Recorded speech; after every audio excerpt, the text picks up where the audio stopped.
तक है। एक चीज और बता दें कि जो योगी होता है वो केवल योग का ही जानकार नहीं होता है, योग के साथ साथ जो है योगी को चिकित्सा भी आनी चाहिए। योग जो साधना करने वाले जो योगी हुआ करते थे अपने आप में एक चिकित्सक हुआ करते थे। आप लोगों को एक बात बता दें, एक सूत्र आता है महर्षि पतंजलि के बारे में जो बड़ा ही प्रचलित है, शायद आप लोग बोलते भी होंगे, योगेन चित्तस्य पदेन वाचा मलम शरीरस्य च वैद्यकेन।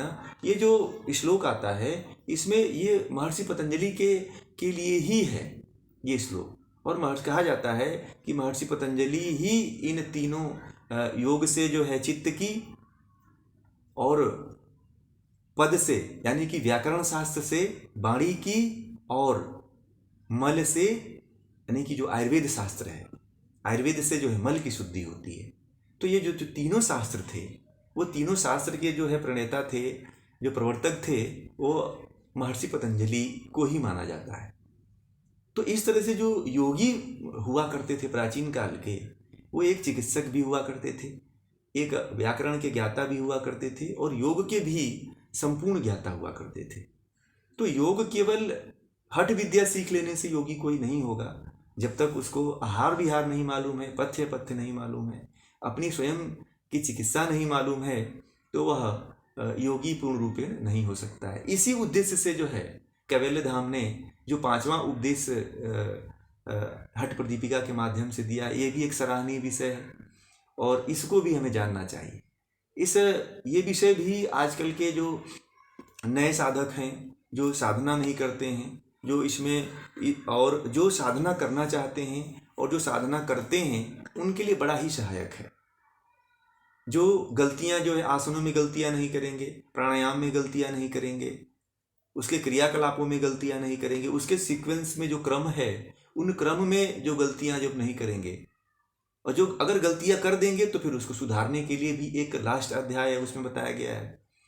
तो साधना में गलतियां न करें, जब साधना करें हठ योग की तो इसमें विशेष ध्यान दें।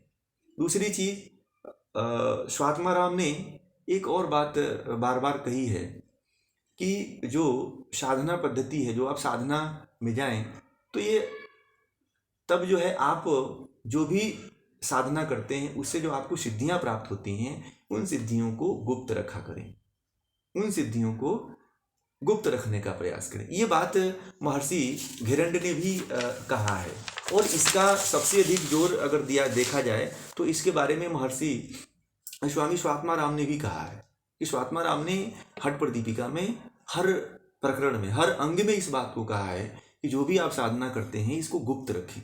गुप्त करने का एक अलग ही आनंद है।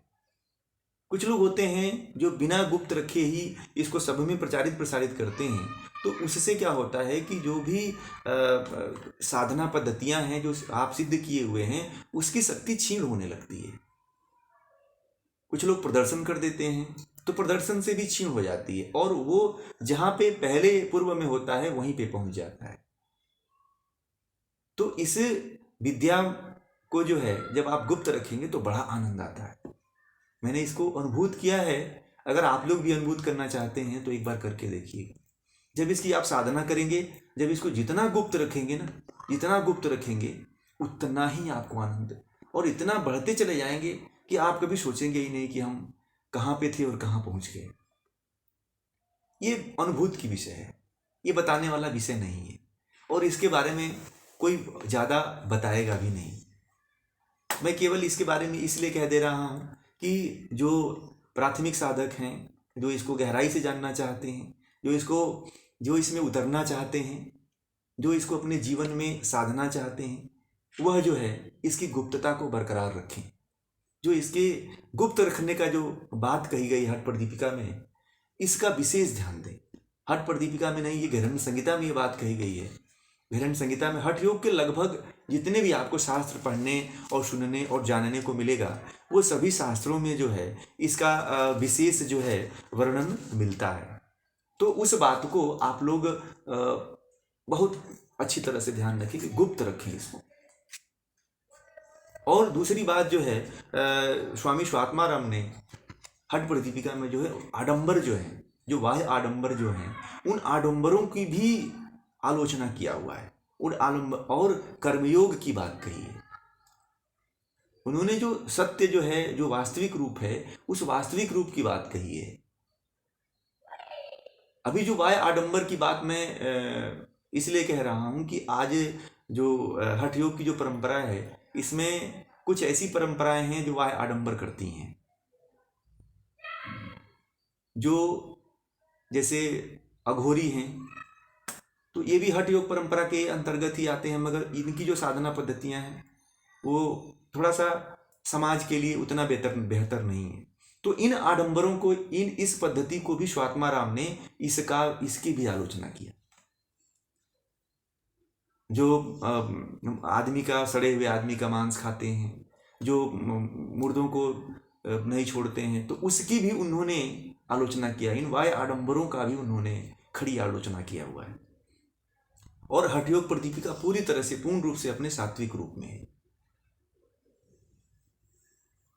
बाद में इसके जितने भी आलोचना इसलिए करना पड़ा कि ऐसे ऐसे मार्ग इसमें खड़े हो गए, ऐसे ऐसे इसमें पद्धतियां चल गई भगवान शिव के नाम पे, ऐसे ऐसे प्रचलन शुरू हो गए भगवान शिव के नाम पे। नशा नामक जो प्रचलन शुरू हो गया, नशा जो है भगवान शिव के नाम पे जो होने लगा, इसके बारे में भी स्वात्माराम ने इसकी भी आलोचना की है।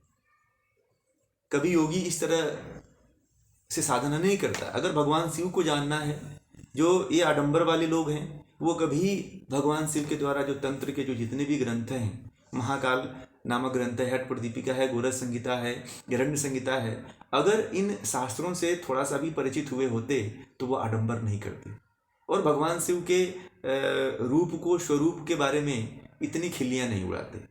भगवान शिव को लोगों ने वास्तव रूप में जाना ही नहीं। क्यों? क्योंकि हमारे जो ग्रंथ हैं, इनको करीब लोगों ने समझा ही नहीं।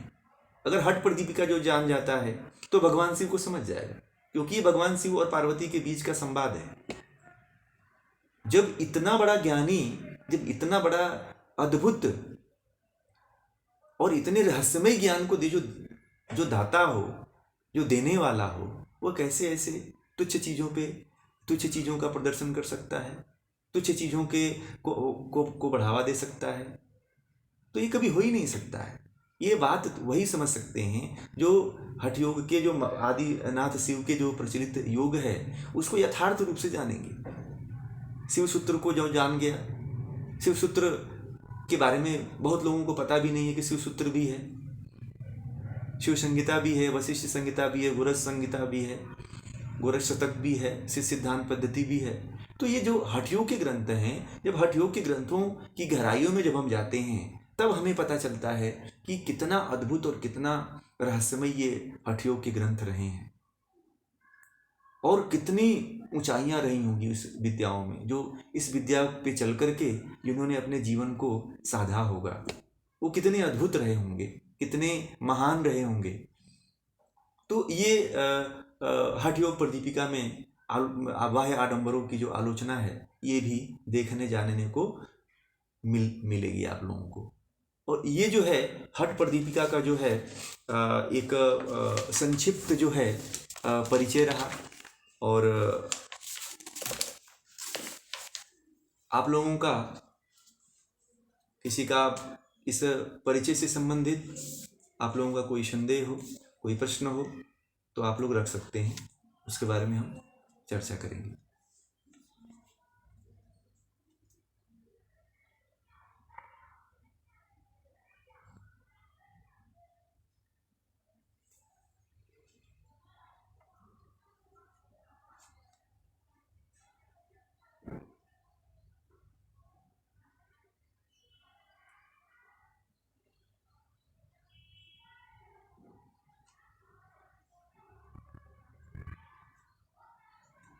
हाँ, नमस्ते नमस्ते।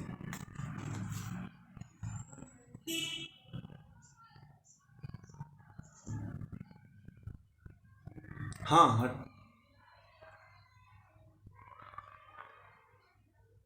हाँ, ये नई शिव संगीता एक अलग ही हठ योग का ग्रंथ है। वो आगे के जो ये सीक्वेंस चल रहा है इस क्रम में वो भी आएगा, परंतु अभी तो हठ प्रदीपिका जो ग्रंथ है वो उसी के बारे में ही केवल हम आपको बताएंगे। हाँ, ये जो हठ प्रदीपिका हम जो बताएंगे वो टीका के अनुसार ही बताएंगे। मिहिर चंद जो टीका है, जो संस्कृत की टीका है, लगभग एक ही टीका मिलती है संस्कृत की, तो उस टीका के अनुसार ही बताएंगे आपको। मैंने पहले ही बता दिया कि जिस से मैं आप लोगों को बताने का प्रयास करूँगा वह यही रहेगा। हाँ, वो तो रहेगा, वो तो प्राथमिक रूप से रहेगा। उसके ये हठ योग प्रदीपिका जो है, इसके बाद जो देखिए, टीका का मतलब क्या होता है कि जो टीकाएं की जाती हैं, इसके जो जैसे योग सूत्र है, तो योग सूत्र की जो मूल सूत्र है उसको पढ़ने के बाद हमें बहुत कुछ अज्ञात सा रह जाता है। तो हमें नहीं पता चलता है कि इस सूत्र का क्या अर्थ है, या इसके बारे में, इसके पहले और इसके बाद में क्या रहा होगा, ये किसी को नहीं पता चल पाता है पढ़ने के बाद योग सूत्र में। ऐसे ही जो है, अब आप जैसे हठ प्रदीपिका पढ़ेंगे तो हठ प्रदीपिका जो है, वो जो संस्कृत के जो आचार्य रहे हैं, जो हठ योग के जो आदि आचार्य हुए हैं, स्वात्माराम के बाद जो है जो आचार्य रहे हैं, इन्होंने भी इसके ऊपर बहुत बड़ा शोध किया है। और इसको, इसके पहले और बाद में क्या है और किस तरह से एक एक श्लोक में, इस श्लोक का कैसे वर्णन किया हुआ है, इसके बारे में पूरा विधिवत आपको जानने को मिलेगा। जैसे आप लोगों को ये पता है कि स्वात्माराम द्वारा विरचित है, तो महाकाल जो संगीता है उसमें जितने भी योगी हुए हैं उन सभी योगियों का एक एक प्रकरण है, जिसमें सभी योगियों ने अपने एक एक प्रकरण को लेकर के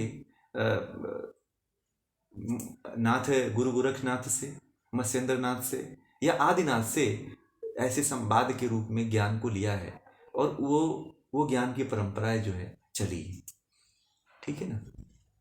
तो इस तरह से आप लोगों को जानने का एक अवसर अच्छा मिलेगा।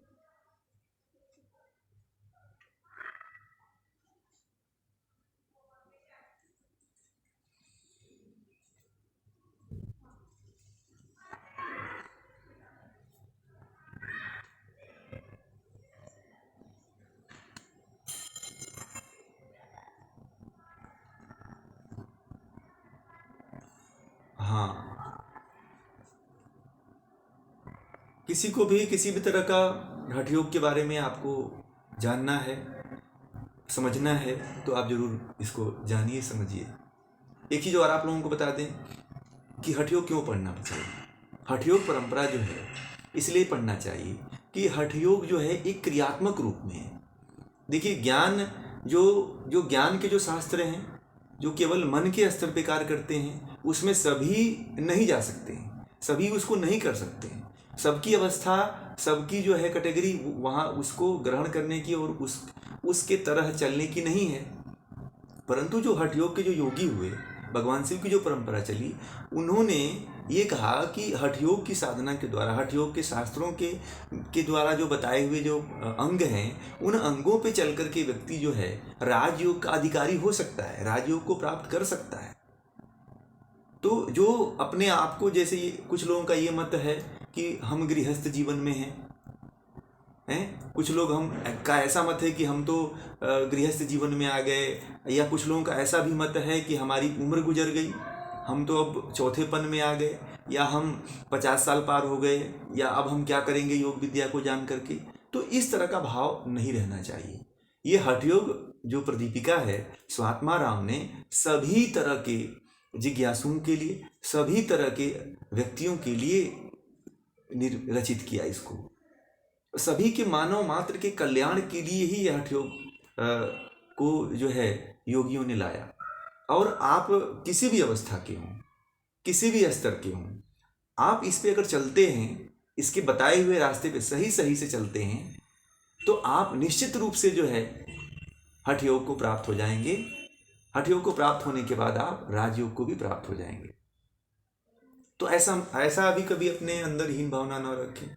और कुछ लोग ऐसे सोचते हैं कि उम्र गुजर गई, तो ये भी अपने अंदर भावना रखें कि उम्र अब गुजर गई, अब हठ योग सीख करके क्या करेंगे, हठ योग जान करके क्या करेंगे। तो इस तरह का भी भाव नहीं रखिए। देखिए, महेंद्र जी हैं, आप लोग इनसे शायद परिचित हो गए, बड़े ही जिज्ञासु व्यक्ति हैं। मैं इस अवस्था में भी इतने जिज्ञासु हैं, इतने लगनशील हैं, मुझे इनकी लगनशीलता देख करके बड़ा ही अच्छा लगता है कि इस तरह के व्यक्ति हैं, और बड़े ही इन सब कामों में बड़ा ही जागरूक रखते हैं। तो आप लोगों को इनसे भी एक विशेष प्रेरणा लेनी चाहिए। और योग को, जो योग के अंग हैं, उन योग के अंगों को जानना चाहिए। हठ प्रदीपिका को सीखना चाहिए, हठ प्रदीपिका के यथार्थ स्वरूप को जानना चाहिए। और ये जो मोक्ष फाउंडेशन की तरफ से जो आप लोगों को एक विशेष अवसर मिल रहा है, भारत में कहीं भी, आप लोगों को ये भी बता दें कि भारत में कहीं भी जो है इस तरह से यथार्थ रूप से किसी ग्रंथ का पठन पाठन और क्रियात्मक रूप नहीं चलता है।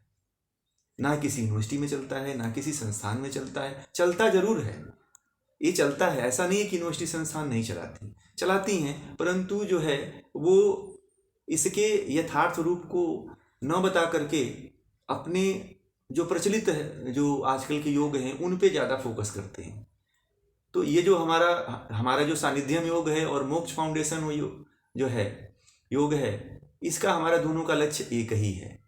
हमारा भी लक्ष्य एक ही है कि हम लोग जो है योग के जो जितने भी ग्रंथ हैं, उन सभी ग्रंथों को यथार्थ स्वरूप को रखेंगे और यथार्थ स्वरूप को लोगों को बताएंगे, उससे परिचित कराएंगे।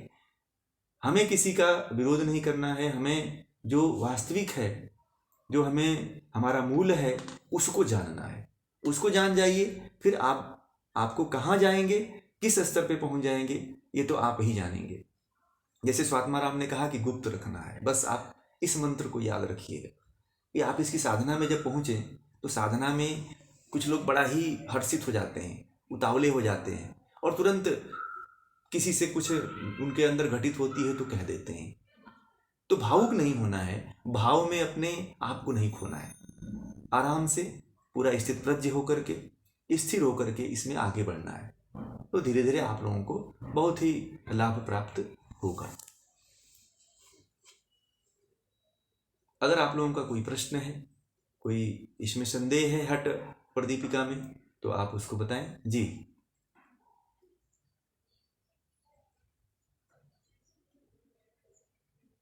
देखिए, जो अष्टांग योग की अष्टांग विन्यास कह रहे हैं आप, अष्टांग योग कह रहे हैं कि अष्टांग,